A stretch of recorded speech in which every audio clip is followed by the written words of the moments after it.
reik rušiuoti. Labai gerai.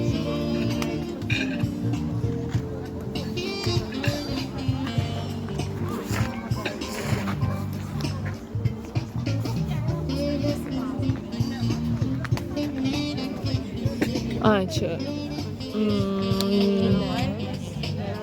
Kadangi tai yra iš mikroschemų ir elektronika,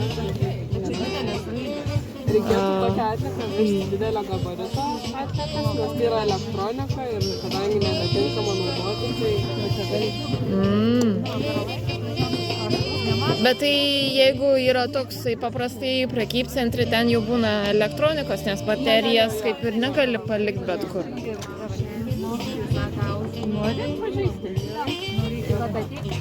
Nu, jau skalbenkės į prekybcentrį nenuvežtum.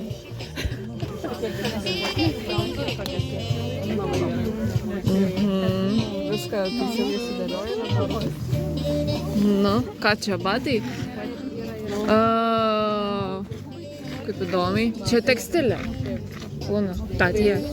Seniau tik į mišresės, dabar jau galima į tekstilę mesti batus. Kad nenupūstų. Ką dabar? Akiniai? Tai plastikinės gal? Ne?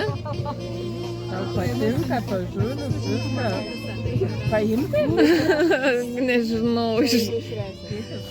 Šiaip idealu būtų vežti didelio gabarito, bet dėl akinių tikrai niekas nevežtų į mišresės.